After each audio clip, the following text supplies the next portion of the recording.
예, 318페이지 5절 서정이라고 되어 있는 문서의 증거 능력과 증거력 부분이 되는데요. 여기가 또 그 증거 파트 중에 난제 중에 하나입니다. 어려운 부분 중에 하나가 이래 되고 표현이 너무 어렵게 이래 되는데 오늘 배웠던 변론주의가 어떻게 적용되는지 그 부분을 이렇게 가지고 한번 전체적으로 설명하고 뼈대를 이해하고 그다음에 상황을 이해하는 게 중요할 것 같아요. 그러니까 문장을 그대로 외우려고 하니까 굉장히 힘들더라고 이거. 문장 자체로 이거 바로 이해해서 이래 풀려고 하니까 국어적 그 관점하고 너무 달라요. 너무 다르게 되니까 의미 자체가 완전히 다른 의미로 이래 나타날 수 있으니까 상황 자체를 일단 기억하고 이래 정리하는 게 이래 필요하게 되는데, 자 먼저 전제되는 상황이 이 사람이 매매 계약을 체결했음을 이유해서 매수인을 상대로 매도인을 상대로 해서 매수인을 상대로 해서 매매 대금 주세요라고 청구합니다. 매매 대금 달라고 소송을 제기했고, 이 소송에서 유리한 판결을 받고자 할 때는 주요 사실로 주장해야 될 게 매매 계약 체결 사실이거든. 매매 계약 체결 사실이 주요 사실로서 주장을 해줄 것이 필요한데, 여기에 대해서 상대방이 그냥 매매 계약을 체결했다라고 자백해버리면 이게 문제 안 돼. 자백해버리면 문제가 안 되는데, 만약에 이 사람이 매매 계약을 한 적이 없다고 다퉈버립니다. 한 적이 없다. 나는 당신하고 매매 계약을 체결한 적이 없지 않냐라고 부인을 해버리면 주요 사실이 지금 다툼이 생겨버렸거든. 주요 사실이 다툼이 생겼고, 그러면 권리 존재가 지금 영향을 받죠. 권리 존재가 영향을 받으니까 입증 책임이 원고에게 돌아가요. 원고에게 돌아가니까 매매 계약 체결 사실을 입증해야지 이랬다는 거고, 이걸 입증하기 위해서 여러 가지 방법이 있는데 그 중 하나가 을 명의로 작성되어 있는 계약서를 제출한다 이 말이에요. 매매 계약서.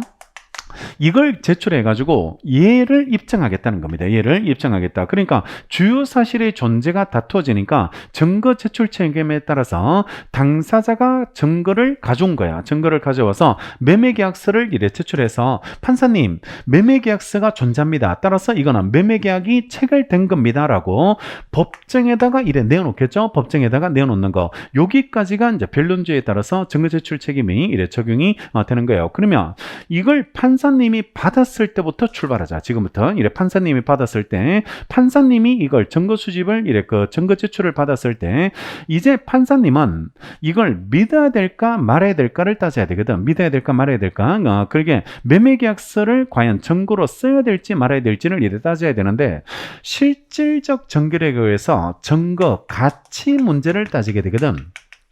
어느 정도 믿을지를 이래 따지게 되는데, 이걸 따지려면 전제가 을이 작성한 문서여야 됩니다. 을이 작성을 계약서를 실제 작성을 해야 되겠지. 실제 작성을 이래 해줘야지 이래 되니까 을이 실제 매매 계약서를 작성했는지부터 따져야 된다고. 작성했는지부터 이래 따져야 되니까 형식적 전거력 문제가 먼저 나와야 되고, 이걸 따지기 전에 먼저 이 부분을 과연 증거조사의 대상으로 삼아도 되는지부터 따져야 돼. 그러니까 결국은 여기서부터 이래 출발해서 증거조사의 대상으로 삼아도 되는지를 먼저 따지고, 이게 증거조사의 대상이 된다라고 하면, 즉 증거능력이 있다고 하면 그때 증거력의 문제를 따지는데, 바로 증거가치 문제로 갈 수는 없고 작성 여부부터 판단한다고. 작성 여부부터 판단하고, 만약에 우리 작성을 안 했어요. 우리 작성을 하지 않았습니다. 그러면 이거는 찢어야 돼요. 그냥 이래 찢어버려야지 되는 거지. 이 사건에서 우리 매매계약 대금을 줘야 될지 말아야 될지를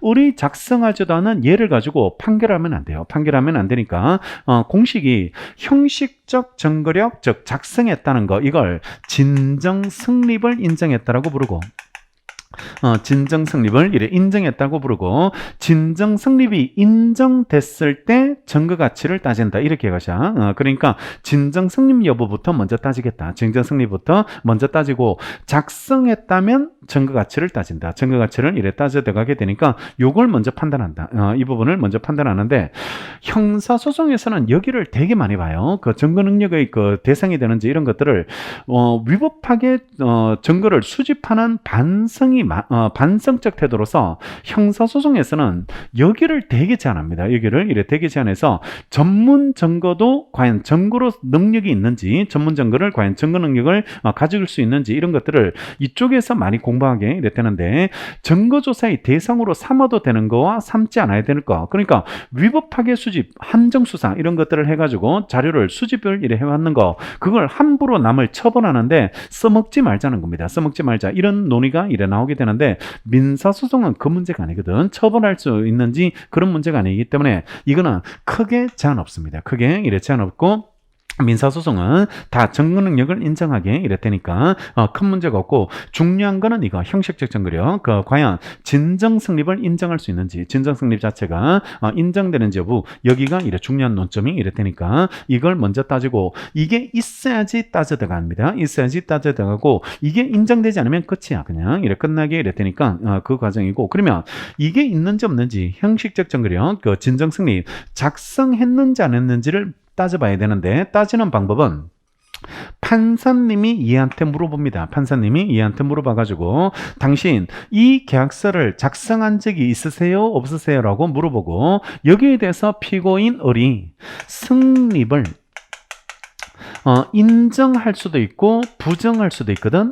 승립을 인정할 수도 있고 부정할 수 있어요. 내가 작성한 게 맞습니다, 이래 답을 할 수도 있고, 내가 작성한 게 아닙니다라고 답을 할 수 있게 되고, 이걸 합쳐서 이 사람 답변 태도를 승립의 인부라고 부르거든. 승립의 인부라고 부르는데, 그러면 경우의 수를 나눠보니까요, 경우의 수를 나눠보면 승립을 인정했는 경우의 수가 하나 있고, 승립을 부인했는 경우의 수가 하나 있네, 그지? 부인했는 경우가 하나가 있게 이래 됩니다. 그러면 승립을 인정했을 때 효과와 부인했을 때 효과를 나눠보자. 부인했을 때 효과를 나눠보면, 승립을 인정했다, 내가 작성한 게 맞다, 이렇게 이래 말해버리면, 말하게 되면, 그러면 이거는 지금 증거력과 관련되는 사실이거든. 증거능력, 증거력, 이거는 보조사실이잖아. 보조사실. 아까 주요사실, 간접사실, 보조사실이 있는데, 보조사실이고 간접사실, 보조사실은 주요사실과 다르게 자백이 성립하면 안 되죠. 자백이 성립하면 안 된다. 변론주의가 엄격하게 적용되는 것은 주요사실뿐이니까,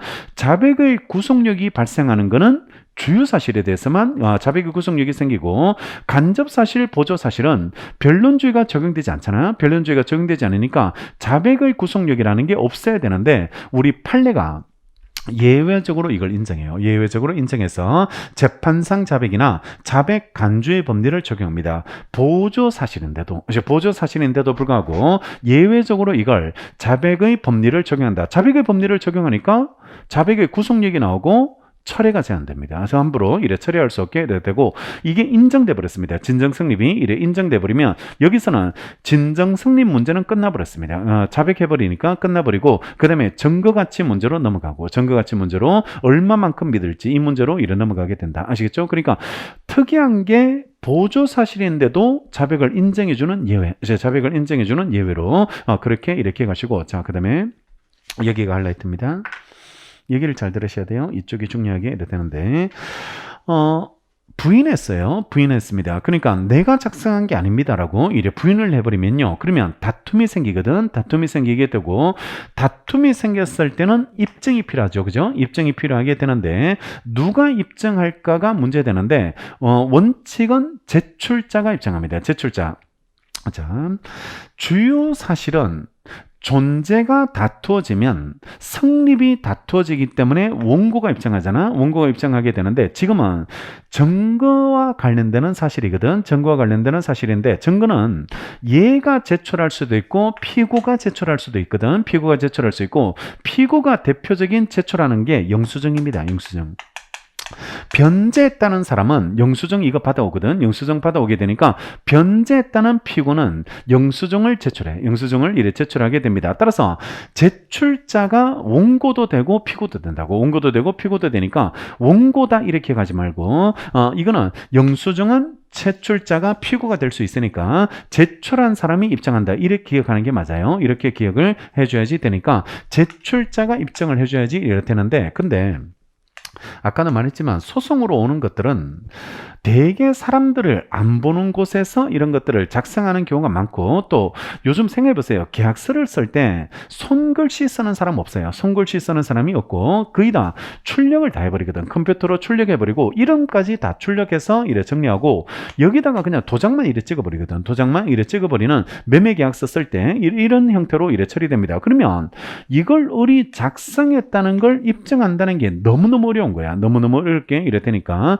갑한테 이걸 작성했다, 타이핑 쳤다는 거, 이걸 입증하라고 해보면 거의 불가능에 가깝거든. 거의 불가능에 이렇게 가깝게 이래 되니까 그게 쉽지 않은 문제가 되니까 이걸 도와주는 조문이 나오는 겁니다. 도와주는 조문. 그러니까 제출자가 입증을 해야 되는데 입증이 쉽지 않으니까 이걸 도와주는 조문을 만들었는데, 우리 민사소송법에서 공문서, 공무원이 작성한 거, 여러분들 나중에 이제 공무원 되셔가지고 공무원들이 작성한 문서는 진정 승립이 추정됩니다. 바로 이래 356조에서 공무원이 제대로 작성했겠지, 이렇게 진정 승립을 바로 추정시켜주는 게 공문서인데, 사문서는, 계약서 이런 것들은 이런 추정 조문이 없어. 이런 추정 조문이 바로 사문서는 바로 작성했겠지 이래 추정시키는 조문이 없고, 대신에 358조에서요.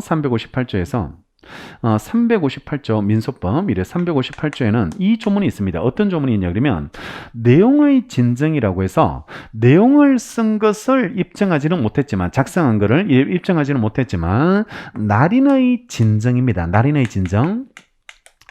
날인의 진정. 날인의 진정이라는 것은 도장을 찍었다는 걸 입증한다는 겁니다. 도장이 존재가 아니야.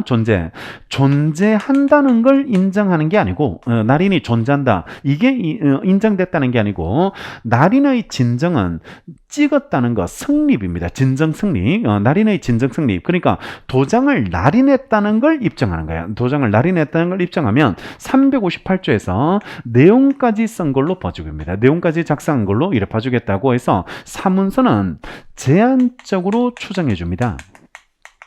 제한적으로 이래 추정을 이래 해주는 제한적 추정력을 만들어요. 제한적 추정력을 만들어서 입증하는 걸 어려운 걸 도와주거든. 입증하는 걸 어려운 걸 이래 도와주게 이래 되니까 제한적 추정력을 만들었는데, 근데 이거 쓴 사람 입증하기도 힘든데 도장 찍었다는 걸 입증시켜야 한다는 걸, 이걸 누가 받겠냐고. 이게 을이 도장 찍었다는 거, 그걸 본 사람이 있으면 굳이 여기까지 안 와. 여기까지 올 필요 없이 아까 말했던 간단한 절차로 끝낼 수 있거든. 간단한 절차로 이렇게 끝날 수 있는데 여기까지 왔다는 거는 그거 본 사람도 없을 거다고. 그거 본 사람도 없게 되니까, 그러니까 실질적으로 제한적 추정력 358조가 만들어져 있지만 현실적으로 활용이 안 되는 겁니다. 현실적으로 활용이 이래 되지 않는다. 그러니까 우리 판례가, 잘 들으셔야 돼요, 2단계 추정을 만들어요. 2단계 추정을 만들어 가지고 2단의 추정이라고 해서 두 가지 계단을 거칩니다. 두 가지 계단을 이렇게 거치게 되는데, 자, 첫 번째가 날인의 진정을 인정받으면 358조에 따라서 내용까지 쓴 걸로 이래 처리되는데, 거기까지는 못 가대요. 거기까지는 못 갔지만 여기에 찍혀 있는 인형이, 여기서부터 어려워집니다. 말이 되게 소련말로 바뀌게 돼. 그러니까 여기에 찍혀있는 인형이라는 게 도장 인자 그림자 영자거든. 그림자 영자고 영어로 하면 그냥 마크야. 마크. 그러면 도장을 찍고 나면 어떤 자국이 남잖아. 자국이 남는 도장 자국이 남는데 그 인형입니다. 그걸 인형이라고 이렇게 부르게 되는데, 도장 그림자처럼 남아있거든. 도장 그림자처럼 자국이 남아있게 이래 되는데, 그 도장 자국이 남아있으면 그 인형이 자기 인장임이 인정되면, 내 도장이 맞으면, 내 도장 자국이 맞다면, 그러니까 제 도장이 맞네요.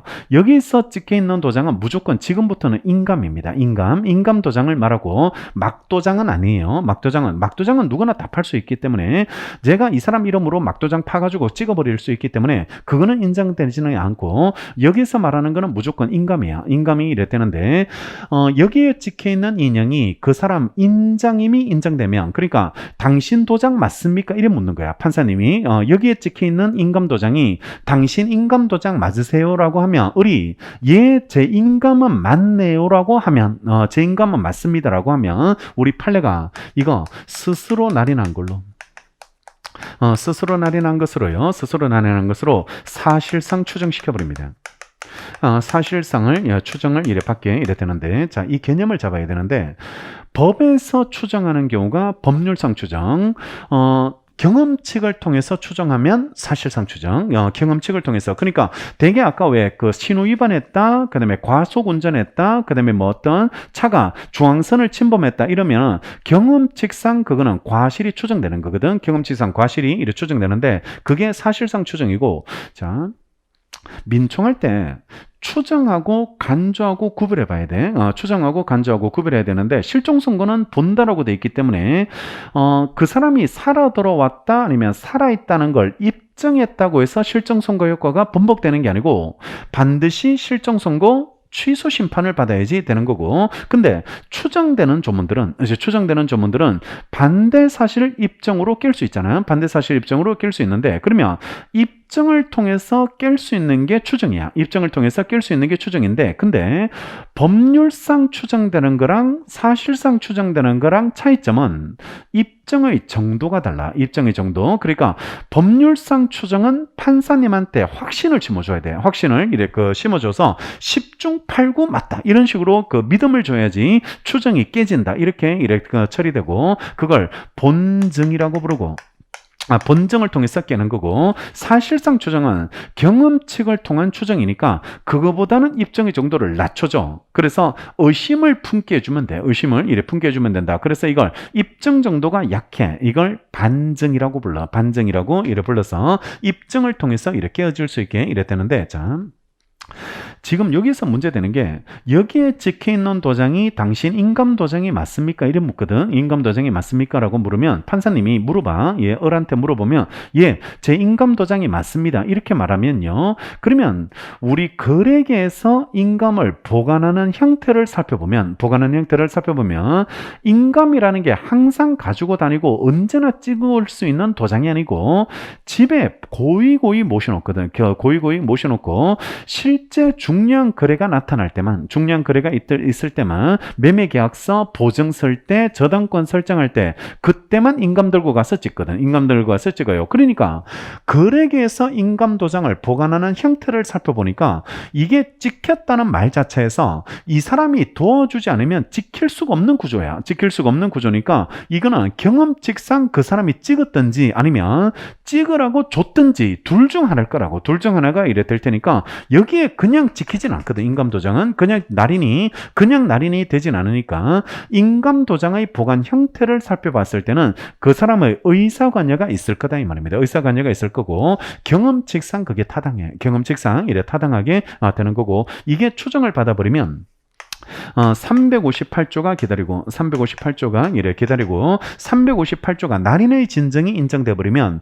내용까지 쓴 걸로 되거든. 내용까지 이래 쓴 걸로 이래 처리되기 때문에 이거는 2단의 추정을 통해서 진정 성립을 인정하는 겁니다. 진정 성립을 인정하는데, 근데 이런 경우에서 갑이 을한테요 이래 소송을 제기했는데, 이 사람이 법정에 나와서 이렇게 이야기해. 내 도장은 맞는데 제3자가 가져가서 날인했습니다. 제3자가 가져가서 날인했고, 아니면 도둑을 맞아서 날인했다, 아니면 협박을 받아서 내가 이래 가족들이 인질로 잡혀 있어서 어쩔 수 없이 찍었다는 거, 이렇게 강박당했다고 항변할 수 있습니다. 그러니까 제3자가 날인했다, 도둑 맞았다, 강박당했다, 그리고 또 백지 문서가 있거든. 백지 문서. 그러니까 완전 흰 종이에 도장만 찍어달라고 해서 찍어줬어. 도장만 찍어달라고 해서 찍어줬다. 그러면 백지 문서에 도장을 찍어주고 그 다음에 내용을 갑이 썼다는 겁니다. 아니면 다른 사람이 작성했다는 거. 내용은 나는 없었어요. 또 도장을 찍을 때는 내용이 없었고, 도장을 찍고 나서 내용이 들어왔다는 겁니다. 내용이 들어왔다. 이렇게 말하고 있는 거 1번, 2번, 3번 이걸 모두 얘가 입증해야 됩니다. 얘가 이래 밝혀내야지 되는 거고, 이걸 추정이니까 깰 수 있거든. 추정이니까 깰 수 있으니까 내가 스스로 날인하지 않았다는 걸 밝혀내면 돼. 제3자가 찍었다, 그 다음에 내 의사로서 찍은 게 아니고 강박당해서 찍었다, 나는 내용 모른다, 나는 내용은 모르고 너 도장만 찍어줬고 내용은 다른 사람이 썼다, 이렇게 얘가 다 입증을 통해서 자기 의사관여 없이 작성됐다는 걸 밝혀내면 깨져버립니다. 밝혀내면 깨져버리고, 만약에 이 사람 입증이 성공했어요. 이 사람 입증이 성공해서 제3자 날인했다, 도둑 맞았다, 백지 보충 문서를 다른 사람이 썼다는 거, 이걸 밝혀내 가지고 이게 깨지면 다시 이 사람한테 제출자한테요. 제출자한테 다시 이 사람이 다시 입증을 해줘야 돼. 뭐를 입증해야 되냐 그러면 제3자가 날인했다면 이 사람이 정당한 수권, 대리권 수여를 받아서 유권 대리로서 날인한 거다. 그러니까 을의 대리인이 날인했으니까 효과는 여기에 귀속되거든. 여기에 귀속되게 되고 을한테 귀속돼서 이걸 을이 작성한 걸로 평가받아. 을이 작성한 걸로 이래 평가받게 되니까 제출자가 다시 수권받아서 날인했다는 걸 입증을 해줘야 돼. 입증을 해줘야 되고 만약에 제출자가 이걸 입증하지 못하면 이게 깨져버렸거든. 깨져버렸으니까 다 탈락돼 버립니다. 다 탈락돼 버리고 그러면 진정 성립이 탈락되면 이거 따질 필요가 없습니다. 따질 필요가 없게 이래 되니까 판례가 3개 나오거든. 3개 나오는데 제3자 날인 도용 강박 항변 여러분들 시험에 출제된 게 백지보충 이렇게 나오거든. 백지보충이 나오는데 순서가 일단 먼저 이 사람이 밝혀내야 됩니다. 이 사람이 항변자가 이래 밝혀내야 된다. 제3자가 날인했다, 도둑 맞았다, 그 다음에 백지보충 문자, 백지에 나는 날인만 했고 내용은 다른 사람이 썼다는 걸 얘가 먼저 밝혀내야 돼. 왜냐하면 이런 거는 되게 이례적인 일들이거든. 이례적인 흔히 일어나는 일들이 아니고 함부로 일어나. 여러분들 그 백지에 도장 찍어줄까요? 백지에 어떤 내용이 써질지도 모르는데 그걸 도장을 찍어주겠냐고. 그러니까 그게 흔히 일어나는 일이 아니거든. 흔히 일어나는 일이 아니니까 그런 사실은 되게 특이해요. 협박받기 쉽지 않습니다. 살면서 협박받아 보셨어요? 협박을 가족이 인질로 잡혀있고 이래가지고 어쩔 수 없이 뭘 해본 적이 있냐고. 법원직 공부를 협박받아서 공부하시는 분들, 이런 분들, 그러니까 가족이 인질로 잡혀 있어가지고 지금 빨리 내가 법원 공무원 안 되면 가족이 위험해져.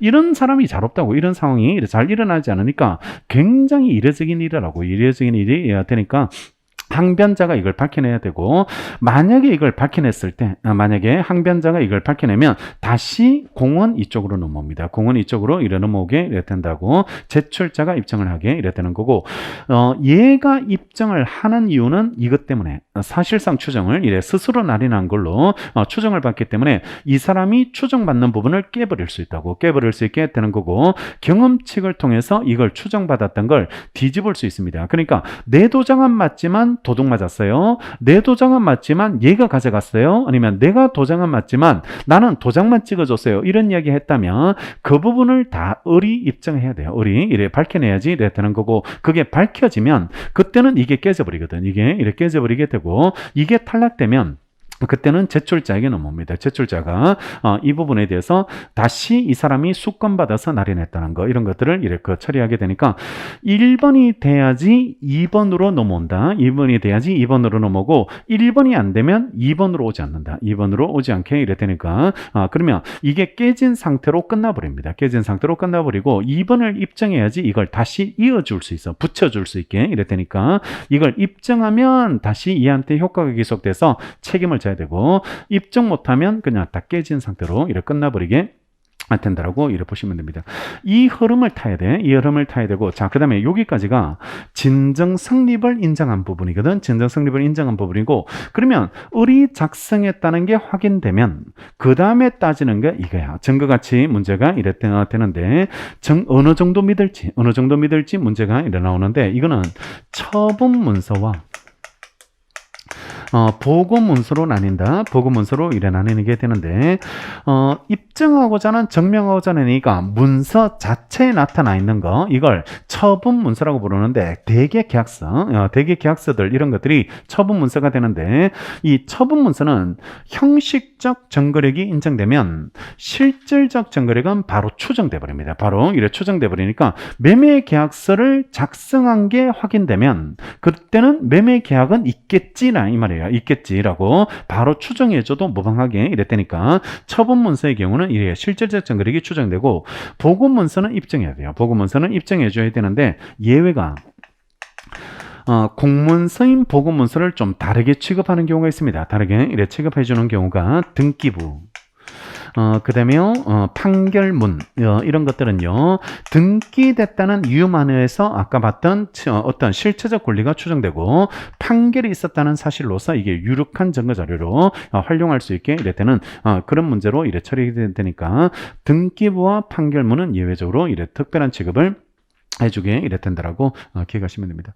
여기가 서정의 증거능력, 증거력의 문제로 이래 처리되고 일단은 변론주의 원칙상 당사자가 자료 수집을 해와야 됩니다. 해와야지 되는 거고 자료 수집을 해왔을 때 법원이 어떤 과정에서 증거조사를 하게 되는지 그게 서정과 관련된 논점이 나오고 이걸 다른 사람을 불러올 수 있거든. 사람을 불러올 수 있고 사람을 불러오면 그거는 증인이 되고 증인신문 절차를 거치게 되는 거고 이거는 사람이 아니고 서류를 가져왔을 때 그때 증거조사의 절차가 되는데 시험에 많이 나오는 게 사람은 조작될 가능성이 많습니다. 사람은 이런 조작될 증인 같은 거는 매수 가능성이 되게 높아가지고 그 부분에 대한 신빙도나 이런 것들이 그래 강하지 못한 그런 문제가 되는데 이거는 완벽한 거야. 서정은 이런 완벽한 문제가 이래 되기 때문에 이런 것들은 서정과 관련된 이런 쟁점들은 유력한 증거 자료로 활용할 수 있게 되고 실무상 이게 많이 쓰일 수밖에 없는 이런 그런 구조로 이래 처리되니까 시험에서 많이 나오고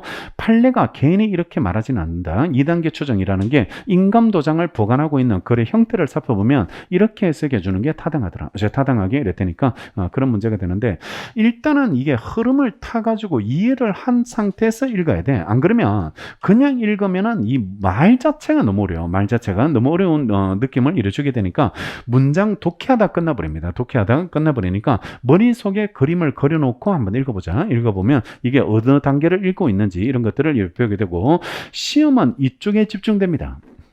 여기에 집중되거든. 여기에 여러분들 시험에서 기출되는 거는 여기에 집중되고 사법시험도 여기 나왔어. 여기 2차에서 이쪽에서 출제가 이래 돼가지고 이쪽에서 출제되고 법무사 2차도 마찬가지 뭐 이쪽으로 출제하게 되는데 일단은 내 도장이 맞다라고 하는 순간에 이렇게 효과가 나오는데 근데 얘가 이걸 깰 수 있다 이런 걸 입증하면 이렇게 깰 수 있게 되고 이걸 깨게 되면 다시 이쪽으로 제출자가 수감받았다는 걸 넘어오게 되니까 문장을 한번 읽어보자. 판례결 요지가 이 순서대로 나오고 있는지를 한번 읽어볼 테니까 이걸 먼저 정리하고 이 부분을 깨는 사회들 1, 2, 3로 나올 테니까 그걸 한번 읽어보자. 판결문을 한번 읽어보면서 정리하도록 하겠습니다. 자, 318페이지 서정.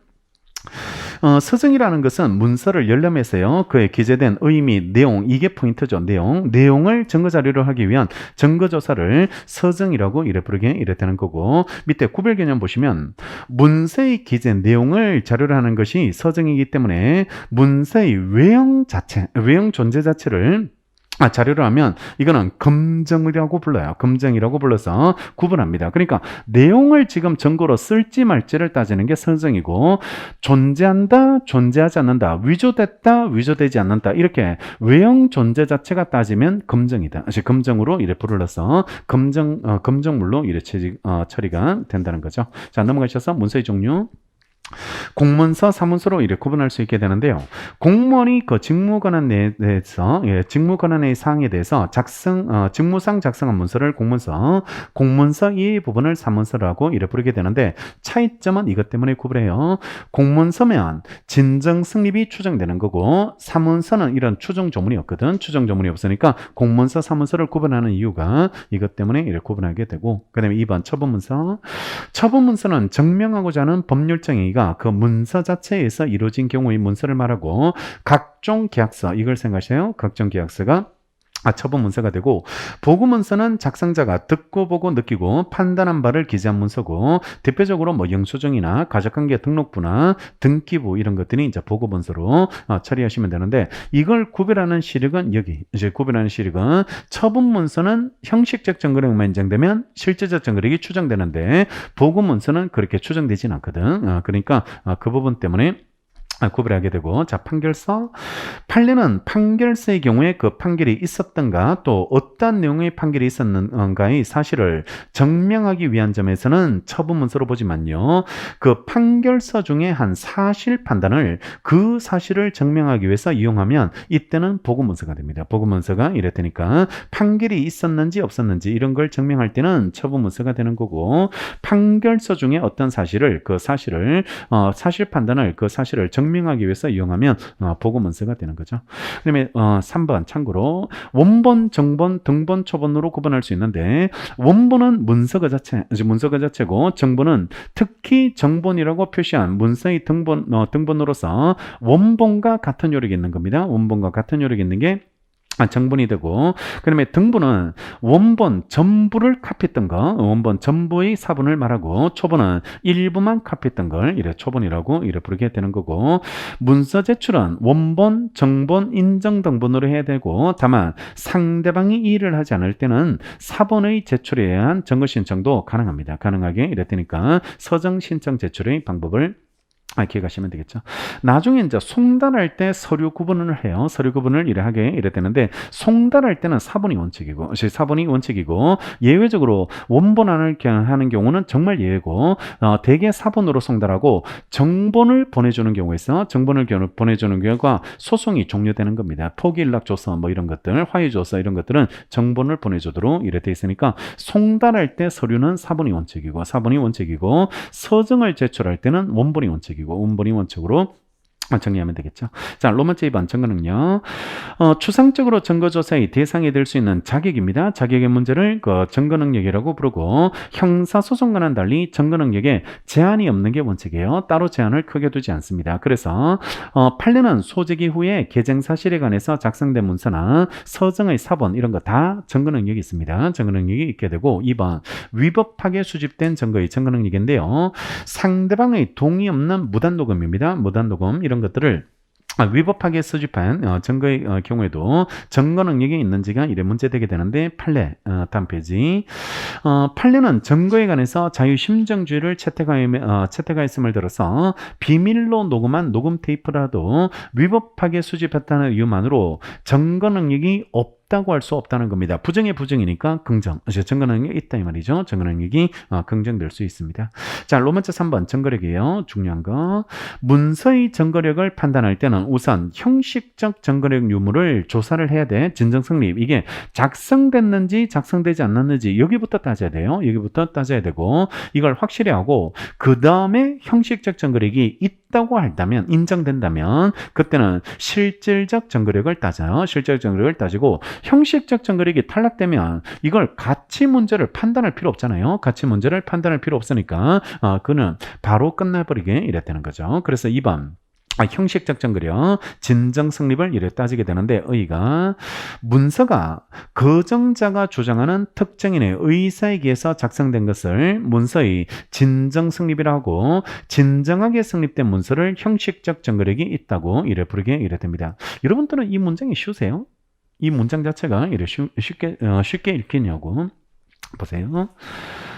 지금 상황을 다시 한번 정리해드리면, 얘가 지금 매매대금 받으려고 소송을 제기했고, 그 다음에 주요 사실로서 매매계약 체결 사실을 주장했는데 얘가 부인해버렸거든. 얘가 이래 부인했어요. 그러면 매매계약 체결 여부가 다퉈지거든. 성립이 이래 다퉈지니까 이 사람이 입증을 해야 돼. 그러니까 얘를 거정자라고 부르는 거야. 입증하는 사람이 있다는 거고, 이 사람 거정자가 이 사람이 주장을 합니다. 뭘 주장하냐 그러면, 특정인의 의사에 의해서 어떤 서류가 작성됐다는 걸 주장하고 있네. 그지? 작성됐다고 주장하고 있습니다. 그러니까 얘가 얘 의사에 의해서 작성했다는 거예요. 얘 의사에 의해서 이걸 작성했다고 부르게 되는 거고, 이게 확인되는 걸 진정 성립 인정된다고 부르고, 진정 성립이 인정되는 것을 형식적 증거력이 있다 이렇게 부릅니다. 형식적 증거력이 있다라고 이래 부르게 되니까, 얘가 지금 입증하기 위해서 이걸 내놨잖아요. 내놓게 이래 되니까 얘가 거정자가 특정인의 의사에 의해서 작성된 것이라는 걸 주장하고 있겠죠. 주장하게 이래 되고, 이걸 문서의 진정 성립이라고 부르게 됩니다. 그 다음에 2번은 빠르게, 문서가 진정하게 성립된지는 필적이나 인형의 대조에 따라서 증명할 수 있고요. 그 필적이나 인형의 무인 지장력, 무인의 대조는 사실심의 자유심정에 속하는 사항으로서 문서 작성자의 필적이나 인형, 무인의 증명의 대상인 문서의 필적, 인형, 무인이 동일하다고 인정할 때는 특별한 사정이 없는 한 문서의 진정 성립을 인정할 수 있고요. 이때 법원은 반드시 감정으로서 필적, 인형 등의 동일 여부를 판단할 필요 없어요. 감정받을 필요 없습니다. 감정인이 와가지고 감정받을 필요 없고, 유관에 의한 대조로도 판단할 수 있습니다. 유관으로 대조해가지고 판단할 수 있는 것도 가능하게 된다는 거죠. 감정인의 감정을 꼭 필요로 하지 않습니다. 필적 대조 이런 것들을 감정받을 필요는 없습니다. 자, 밑에 박스. 문서의 진정 성립이란 입증자가 작성자라고 주장하는 자가요, 진실로 작성한 것이고 타인에 의해서 위조나 변조된 것이 아님을 뜻하는 거고요. 작성 맹인의 의사에 기한 것이면 되므로 반드시 자신의 자필일 필요는 없고 그의 승낙하에 작성되어도 상관없고 문서 작성자의 날인이 반드시 필요하지도 않습니다. 그러니까 여기는 내용이 맞다 안 맞다 이거는 고민하면 안 돼. 이거는 여기서 따져. 여기서 따지게 이래 되니까 작성 여부만 따집니다. 작성 여부만 따지는 거, 그게 진정성립이고 자필로 작성할 필요는 없다. 그러니까 오히려 자필 쓰는 게 예외야. 자필 쓰는 게 예외고, 그러니까 자필로 작성될 거는 요건이 아니에요. 요건이 아니고 날인도 꼭 들어갈 필요는 없는 겁니다. 날인이 반드시 포함되어 있을 것을 요건을 하지 않게 된다는 거 됐고, 날인 여부가 중요한 기준이 아닙니다. 날인 여부가 반드시 이래 중요한 기준으로 판단되지는 않습니다. 그 다음에 2번 성립의 인부 절차입니다. 양판글 1번. 그러니까 그림이 흐름을 타야 돼요. 여러분들이 왜 이게 이 목차가 성립의 인부라는 목차가 갑자기 튀어나온다 이런 느낌을 가지면 안 되고 시간적 흐름을 타야 돼. 이걸 따지기 위해서 이걸 거치는 거야. 이걸 거치는 거고 물어봐야 될 거 아닙니까? 작성했는지를 물어볼 거고 얘가 거기에 대해서 답변하는 거, 이걸 성립의 인부라고 부르거든. 성립의 인부라고 부르고, 그러면 답변했으면 답변했다는 효과가 나와야 되잖아. 효과가 나와야지 되니까 이걸 했을 때 나오는 효과, 이걸 했을 때 나오는 효과 이렇게 구분해 봐야 되겠죠. 구분해서 이렇게 정리해야 되니까 이렇게 구분해 보고, 이거는 좀 특이하죠. 보조 사실인데도 자백을 인정해 주니까 특이한 논점이 나오고, 이거 부인했을 때는 입증을 필요로 하는데 연락 어려워. 이게 굉장히 어려우니까 추정 조문을 만들어 주는데 있으나 마나 이런 느낌을 주게 되니까 2단의 추정 이런 게 이렇게 나오게 됩니다. 그러니까 흐름을 타야 돼요. 흐름을 타면 다음 목차가 자동적으로 나온다. 자동적으로 흐름을 이렇게 가지게 이래 되는 거죠. 안 그러면 이게 진짜 어려운 문장이야. 이게 굉장히 어려운 문장입니다. 내가 살다 이런 어려운 문장을 만난 적이 있을까 싶을 정도로 굉장히 까다로운 문장이 이래 되는데, 이걸 주관식으로 썼다는 게 더 놀랍지 않습니까? 사람들이 이래 주관식으로 써가지고 이걸 다 외워가지고 썼다는 게 이래 더 놀라운 사실이 되는 거죠. 자, 1번, 2번.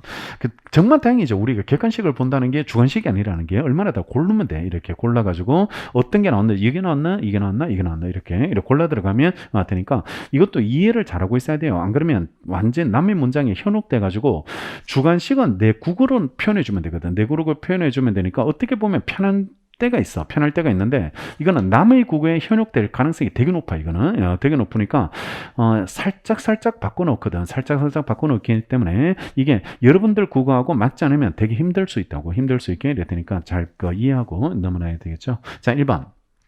서증이 제출되면 법원은 상대방한테 진정 성립을 인정하는 여부를 물어봅니다. 네가 작성했니? 안 했니? 라고 물어보고, 이때 상대방 답변을 성립의 인부라고 부르고, 자, 2번 답변 태도 4가지. 성립 인정, 침묵, 부인, 부지 4가지가 나오는데요. 동그라미 2번 참고.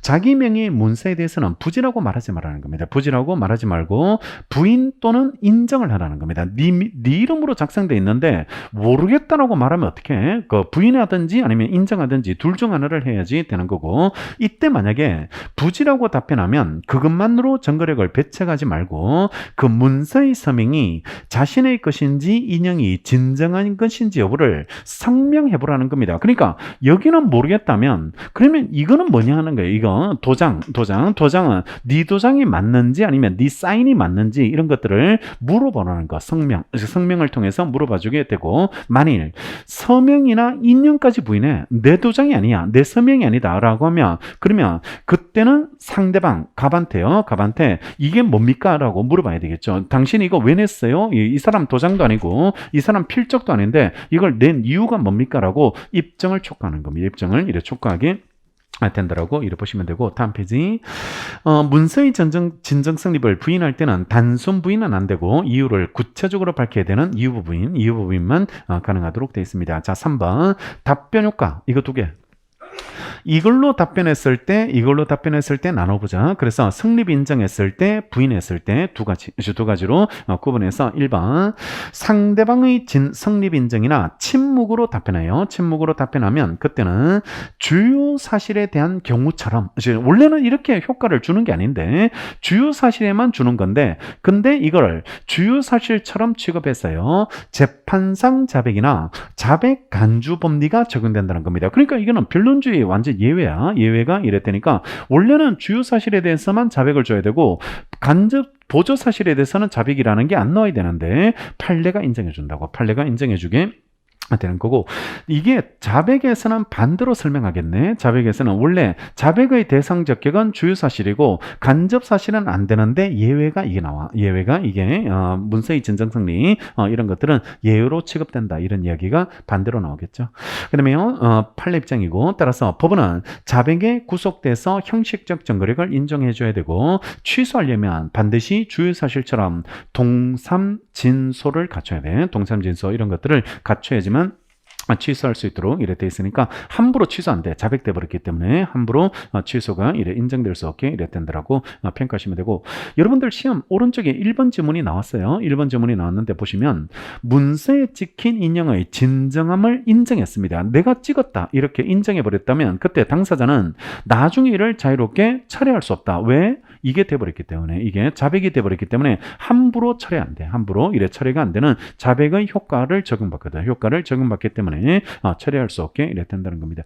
이 알면 너무 쉬워요. 이게 당연할 수밖에 없게 이랬다니까 이게 현혹될 일이 없는 이런 그런 문제가 되는 거죠. 그 다음에 2번 상대방이 부인부지로 답변하면 증명해야 되는데 그때 입증은 제출자가 입증을 해줘야지 되니까 제출자가 입증할 것이 이래 필요하게 되는 거고, 판례는 입증 방법을 제한 두지는 않습니다. 대신에 입증 방법은 제한 두지 않고 변론 전체의 취지만으로 그 성립을 인정할 수 있는 겁니다. 인정할 수 있게 이래 되는데 이게 좀 특이한 건데 아까 자유심정은 두 가지예요. 두 가지를 가지고 판사님은 심정 형성하게 되는데 하나가 변론 전체의 취지고 또 하나가 증거자료거든. 증거자료. 그러니까 이거 두 개 가지고 심정 형성을 해야 되고 변론 전체의 취지만 가지고는 심정 형성을 안 하는데 예외적으로 하는 경우가 두 개 있거든. 그 하나가 이거야. 진정 성립이 그 변론 전체의 취지만으로 인정하는 경우로 이해를 이래 두시면 되고, 하나가 더 있죠. 자백 철회하는 겁니다. 자백 철회하는 거. 반진실이 증명되면 변론 전체의 취지로 착오로 인한 것임을 인정해 줄 수 있습니다. 인정해 줄 수 있게 이래 돼 있으니까 두 개. 진정 승리, 자백 철회, 이렇게 자백 철회로서의 반진실 착오 인정을 하고 이렇게 가시면 되겠죠. 그다음에 양글로 3번 이제 진정 승립 추정이 나옵니다. 자, 부인하면 제출자가 입증하거든. 제출자가 입증하는데 이게 너무 어렵잖아. 너무 어려우니까 제출자가 입증하는 걸 도와주는 게 추정이야. 도와주는 게 추정이 이랬다니까 추정이 나오는데 공문서는 추정을 해주는데 이게 추정이 안 되거든. 이게 이래 추정이 안 되니까 이걸로 이어지게 됩니다. 이어지게 된다. 지금부터 하이라이트가 나오겠죠. 점점 본론으로 이래 들어가게 이래 됩니다. 자, 1번 공문서. 문서의 방식과 취지에 따라서 공문서로 인정할 때는 진정한 공문서로 추정되고 외국의 공공기관이 작성한 문서도 이에 준하고요. 다만 위조나 변조 등 특별한 사정이 있다고 볼 만한 반증이 있을 때는 위에 같은 추정은 이래 깨어지는 것으로 이래 처리되고요. 그 다음에 밑에 2번 진정 성립이 추정되는 공문서는 진실에 반한다는 등의 특별한 사정이 없는 한 그 내용의 증명력을 쉽게 배척할 수 없기 때문에 공문서 기조 중에 의문점이 있는 부분이 일부 있더라도 기재 내용과 배치되는 사실이나 문서가 작성된 근거와 경위에 비추어 기재가 비정상적으로 이루어졌다거나요 내용의 신빙성을 의심할 만한 특별한 사정을 증명할 만한 다른 증거 자료가 없으면 기재 내용대로 증명력을 가집니다. 그래서 공문서는 진정 성립이 추정되면 증거력도 인정될 수 있다라고 평가하시면 되고, 자, 중요한 거 2번 사문서. 사문서의 진정에 대해서는 증거되는 척이 그 성립을 진정을 증명해야 돼요. 증명을 해줘야지 되는데 추정 안 돼. 이거는 바로 추정이 안 되고 증명을 해야 되는데, 근데 이게 너무 어려우니까 도와주는 조문 하나를 만들어. 그게 옆에 그 문서에 있는 본인 또는 대리인의 서명날인 무인이 진정한 것임을 점찍어 증명을 점찍어야 돼. 증명돼야 됩니다. 증명한 때 하나요. 진정한 문서로 추정을 받게 이럴 텐데라고 돼 있는데, 오른쪽에 5번 지문을 왜 틀렸는지 볼까? 5번 지문 보시면 사문서의 진정 성립에 대해서 다툼이 있을 때 성립의 진정이 입증돼야 되는데, 그 문서에 본인 또는 대리인의 서명 날인이 형식상 존재하면 진정한 것으로 추정된다라고 돼 있는데, 이게 틀려. 왜냐하면 형식상 존재한다는 것만으로 추정되는 게 아니고 입증돼야 됩니다. 입증. 날인의 진정이라고 해서 이게 진정 성립, 도장 날인하는 게 밝혀져야 된다 이 말입니다. 날인했다는 게 밝혀졌을 때만 이게 추정을 받게 되는 거고, 존재만으로 그냥 바로 추정되는 게 아니야. 358조가 존재만으로 추정되는 게 아니고 날인이 진정한 것임을 증명할 것이 이래 필요하게 되는데, 그러면 이건 날인 진정, 그러니까 도장 찍었다는 걸 밝혀내야 되는데 이게 너무 어렵거든. 이게 도장 찍는 건 누가 받겠냐고. 도장 찍는 거는 누가 이래 본 사람이 없을 테니까, 그러니까 우리 판례가 이걸 도와줍니다. 하나 더 추정시켜준다. 그래서 2단의 추정이 나옵니다. 별표 많이 하고 여기가 하이라이트. 자, 보시면 판례는 문서의 서명 날인이 틀림없다는 인정까지는 가지 않고, 그러니까 그 사람이 날인을 했다는 거 여기까지는 못 갔어. 여기까지는 못 갔다 할지라도 작성 맹인의 인정이 그 사람 인장임이 인정되면, 그러니까 그 사람 도장이 맞다면 이 말이죠. 그 사람 도장이 맞다면 그때는 그 날인이 그 사람 의사에 기한 것이라고 사실상 추정돼 버립니다. 사실상 추정된다. 그러니까 이게 경험칙상 스스로 날인한 걸로 추정된다는 거예요. 그러니까 안 그러면 인감 도장이 거기 찍힐 리가 없다는 거예요. 찍힐 리가 없다. 경험칙상 인감 도장을 보관하는 형태를 봤을 때는 스스로 찍었겠지. 이렇게 추정이 되고, 이게 되면 얘가 기다리고 있거든. 얘가 이렇게 기다리고 있어서 옆에 일단 날인의 진정이 추정돼 버리면 문서 전체의 진정 성립까지도 추정이 되는 겁니다. 추정이 이래 되는데, 자, 지금부터 1, 2, 3가 나온다. 얘가 제3자가 날인했다, 도둑 맞았다, 백지 보충 문서했다. 1인 문장은 다 이래 구성되어 있어. 잘 봐.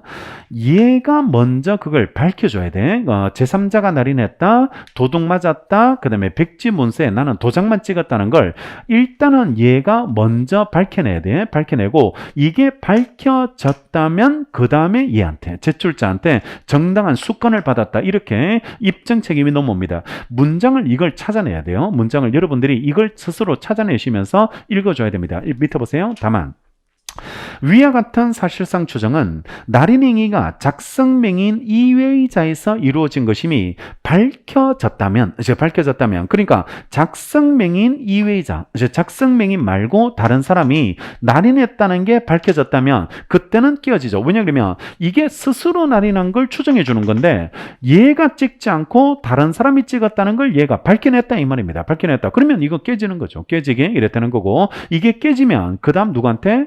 제출자로 와야 돼. 제출자로. 그러면 옆에 깨지는 것이 뭐 문서 제출자는 그 날인행위가 작성 명인으로부터 위임받은 정당한 권한에 의한 것이라는 사실을 증명할 책임이 있다는 겁니다. 증명할 이래 책임이 있으니까, 그러니까 얘가 제출했는 얘가 이 사람의 부터 정당한 수권을 받아서 날인했다는 거, 이걸 밝혀내면 효과가 여기 귀속되거든. 귀속되니까 이걸 다시 추정을 받게 되는 거고, 이걸 입증하지 못하면 이거 다 깨어진 상태입니다. 깨어져서 이걸 진정 성립을 인정받지 못하게 이랬다는 걸로 처리되고, 하나 나왔죠? 그 다음에 이게 나와요. 이게 나옵니다. 자, 밑에 도용강변. 인장은 틀림없지만 도용당하거나 강박에서 찍었다는 정강변을 할 수 있습니다. 얘가 의리 도둑 맞았다, 그 다음에 강박당해서 찍었다. 이걸 얘가 주장할 수 있게 되는데, 입증 누가? 의리해야 돼. 의리. 도둑 맞았다, 강박당했다는 걸 의리 입증해야 돼. 그러니까 도용 강박에 대한 입증 책임은 항변자에게 있다는 겁니다. 항변자. 의리죠. 의리 항변자가 이걸 밝혀낸다. 똑같아. 제3자가 날인했다, 도둑 맞았다, 그 다음에 백지 문서다, 이런 것들은 다 의리해야 돼. 의리해야지 되니까 다 똑같이, 세 가지가 다 똑같이 나오게 될 테니까 항변자에게 있고, 그가 입증하지 못하면 진정 성립한다. 추정돼 버립니다. 추정이 이래 되고, 하나 더 오른쪽에 백지 문서, 다음 페이지 백지 문서가 나왔는데요. 백지 문서라는 게 이거예요. 그러니까 흰 종이에다가 도장만 찍는 거, 이걸 백지 문서라고 부르고, 내용은 뒤에 다른 사람이 채웠다는 거, 이거는 누가? 을이 밝혀내야 되고, 을이 밝혀내야지 되고, 을이 이걸 밝혀내면 다시 얘가 그 내용 쓴 사람이 수건 받아서 썼다는 거, 이걸 다시 입증하면 이어지고, 만약에 입증 못하면 다 깨져버리게 이래 된다는 거죠. 자, 이 밑에 백지 보충 1번. 인용 부분의 진정 성립이 인정된다면 다른 특별한 사정이 없는 한 당해 문서는 전체가 완성되어 있는 상태에서요, 작성 명인이 그러한 서명날인 무인을 했다고 추정할 수 있게 되는 거고, 2번. 인용 부분 등의 진정 성립이 인정됐을 때 그 당시 그 문서 전부 또는 일부가 미완성 상태에서 서명날인만 먼저 했다는 등의 사정. 그러니까 날인만 먼저 했다는 겁니다. 도장만 먼저 하고요. 도장만 먼저 했다는 사정, 이 사정은 굉장히 이래에 속한다고 볼 수 있거든. 이래에 속한다고 이래 볼 수 있으므로 완성 문서로서의 진정 성립의 추정력을 뒤집으려면 그러니까 되게 내용 쓴 상태에서 도장을 찍는 게 일반적인데, 지금 얘는 반대로 주장하고 있잖아. 반대로 내용 없는데 자기는 도장만 찍었다고 주장하고 있으니까 이걸 밝혀보라는 겁니다. 밝혀보라고 이래 돼 있으니까 그 진정 성립의 추정력을 뒤집으려면 그러한 합리적 이유와 이를 뒷받침할 간접 반증 등의 증거가 필요하다고 할 것이고, 만일 그러한 완성 문서로서의 진정 성립의 추정이 번복되어 백지 문서나 미완성 부분을 작성 명의자 아닌 자가 보충하였다는 등의 사정이 밝혀졌다면, 이래 나오죠. 밝혀졌다면. 그러니까 이 사람이 굉장히 이례적인데, 얘는 도장만 찍고 내용은 다른 사람이 썼다는 걸 밝혀내버렸어. 열이 어떻게 해가지고 밝혀내버리면, 그때 공은 그 다음 얘한테 넘어가야 되겠네요. 얘한테 넘어가야 되니까 옆에 다시 그 백지 문서나 미완성 부분이 정당한 권한에 의해서 보충됐다는 점에 관해서는 그 문서의 진정 성립을 주장하는 자 또는 제출자에게 있는 겁니다. 이게 다 똑같은 거야. 다 동일하게 이래 처리되니까 제3자가 날인했다, 도용받았다, 백지 보충 문서다, 이런 것들이 다 똑같이 나오고. 자, 기출을 한번 풀어볼게. 1번. 인용 부분의 진정 성립이 인정되면 특별한 사정이 없는 한 당해 문서는 그 전체가 완성되어 있는 상태에서 작성 명인이 그러한 상태의 서명날인 문인을 하였다고 추정할 수 있다는 겁니다. 그러니까 일반적으로는 내용이 있는 상태에서 찍었다, 이렇게 추정이 된다라고 보는 거, 이게 일반적이고. 2번. 인용 부분의 진정 성립의 인정으로 인한 완성 문서로의 진정 성립 추정이 번복되어 백지 문서나 미완성 부분을 작성 명의자 아닌 자가, 다른 사람이죠. 다른 사람이 보충했다는 등의 사정이 밝혀졌다. 그러면 제3자가 적었다. 이게 밝혀졌어요. 밝혀졌다. 그때면 다시 그 백지 문서나 미완성 부분의 정당한 권한 없는 자에서 보충됐다는 점에 대해서 문서 위조를 주장하는 사람이 입증하는 게 아니죠. 이게 밝혀지면 누가 입증해요? 제출자. 얘가 입증합니다. 정당한 권한 없다는 게 입증되는 게 아니고 정당한 수건 받았다는 걸 제출자가 입증하게 되니까 얘가 입증하는 게 아니고 이쪽으로 입증 책임이 넘어오게 됩니다. 이게 다 똑같다는 느낌을 가져야 돼. 이게 다 똑같다는 느낌을 가지고 공식이 바뀌지 않는다. 왜냐 그러면 이걸 깨는 과정이거든. 이걸 깨는 이런 과정이기 때문에 1단계를 번복하고자 하는 과정이기 때문에 달라지는 구조가 아니야. 이 구조 자체가 다 똑같이 나올 수밖에 없게 되고, 판례가 그렇게 말하게 된다는 거죠. 그 다음에 두 번째 박스. 본인 또는 대리인의 서명행위 등이 있었음에 관하여 당사자 사이에 다툼이었거나 다른 증거에 따라서 증명되면 서명 이외의 나머지 부분이 가필 등으로 변조되거나 위조됐다고 다투어질 때도 그 문서 전체가 진정하게 성립된 것으로 추정되므로 이를 다투는 쪽에서 변조나 위조 사실을 입증하게 됩니다. 바꿨다, 이런 거, 변조했다, 위조됐다, 이런 것들도 주장자가 입증하게 되고. 그 다음에 공사변조 문서는 됐고, 그 다음에 3번 같이 보시면 어떤 문서가 요정 사실을 증명하기에 얼마나 유용한가, 이걸 증거 가치를 따지는 게 실질적 증거력이고, 실질적 증거력의 판단은 자유심증입니다. 몇 프로 믿을지 이런 것들은 다 자유심증의 문제로 처리되고, 형식적 증거력과 달리 이거 자백 안 돼요. 자백돼 버리면 판사님의 자유심증을 너무 좁혀버립니다. 좁혀버리게 이랬다니까 이런 것들은 자백이 일어날 수 없게 되고 2번 처분문서의 진정 성립이 인정되면요. 기재 내용대로 법률행위 존재와 내용을 인정해야 됩니다. 바로 가치가 추정됩니다. 이거는 증거 가치가 추정되는 것으로 처리되고 이와 같은 처분문서 증거력은 상대방 반정에 따라서 부정될 수 있는 사실상 추정이고 반정의 여지가 없는 완전한 증명력으로 볼 건 아니고 금강불개는 아닙니다. 이게 깨질 수 있는 내용이지 완전한 증명력을 가지고 있는 것으로 처리되진 않고 처분문서를 배척할 때는 합리적 이유 설치가 있어야 돼. 이게 당연히 증거 가치가 있는 건데 판사님이 안 쓰려면 배척하려면 합리적 이유가 나와야 돼요. 합리적 이유가 나와야 되는 거지 함부로 배척할 수 있는 내용이 아니다. 이런 느낌이 이래 되고 그 다음에 3번은 참고로 예금계약서 문제인데요. 예금명의자 아닌 자 사람이 예금계약서 당사자로 보려면 예금계약서 증명력을 번복할 만한 증명력을 가진 구체적이고 객관적 증거 이런 것들이 필요합니다. 다음 페이지 보고문서는 법관의 자유심정에 따라서 결정하는데 예외 2개 등기부 판결서 이런 것들은 예외로 이래 처리가 이래 되니까 예외로 취급하시면 됩니다. 말이 어려운데 흐름을 타고 그다음에 결국 시험은 이걸 해결해야 돼. 이걸 이래 해결하고 2단의 추정이 깨어지는 문제 여기를 출제하거든. 여기를 이래 출제하게 되니까 일단은 이 항변자가 그걸 밝혀낸다. 밝혀내고 이게 깨어지면 다시 이쪽으로 공이 제출자가 수건 받아서 날려냈다. 이렇게 밝혀내게 되니까 여기를 해결해야 돼요. 여기를 이래 해결하고 여기까지 오기 위한 과정은 이거 다 거쳐줘야 되고 거쳐줄 것이 이래 필요하게 되니까 효과를 먼저 나누시고요. 효과 이거 했을 때 이렇게 나누고 그 다음에 왜 이런 이야기들이 나올 수밖에 없는지 이런 것들을 흐름을 타서 이래 전제하고 그래서 책을 읽어야지 이게 쌓일 겁니다. 쌓이게 이래 될 거고 지금 내가 어디를 읽고 있는지를 놓치면 안 돼. 놓치면 안 되니까 그런 것들을 항상 연결하고 변론주의를 출발로 잡고 변론주의 때문에 이런 것들이 변론주의 때문에 필요하다라는 거 이유부터 이래 잡아서 설명하시면 되니까 한번 시간 있을 때 한번 천천히 한번 이해를 해 외우려고 하지 말고 이렇게 왜 돌아가고 있는지 이런 것들을 이해를 하는 게 중요한 거다. 이해를 하는 게 중요한 거고 어차피 뭐 기출문제 풀거나 아니면 뭐 다음에 이렇게 정리할 때 암기할 수 있는 시간적 여유는 많이 있는데 이해가 안 되는 거는 이거는 한참 걸립니다. 한참 이렇게 걸리게 되고 오래 가게 되니까 그러니까 한번 제대로 한번 이해해두고 넘어갈 수 있도록 이렇게 정리해 두시면 되겠습니다. 두 가지 좀 와닿지 않는 부분 2개였습니다. 오늘 변론주의 그다음에 증거능력, 증거력 이래 2가지를 이래 정리해 드렸으니까 좀 힘든 부분은 정리해 드렸고 내일 그 유명한 마지막 이제 기판령 주관적 범위, 객관적 범위, 이래 시적 범위들 이런 것들을 정리했고 상계를 이제 배웠을 테니까 내일 그 수업이 좀 다르게 들려야 될 겁니다. 그러니까 요즘 상계가 좀 많이 출제가 되고 있으니까 기판력으로 많이 나오거든. 기판력으로 많이 나오니까 내일 상계 논점 이래 정리하도록 하겠습니다. 예, 마치겠습니다. 쓰겠습니다.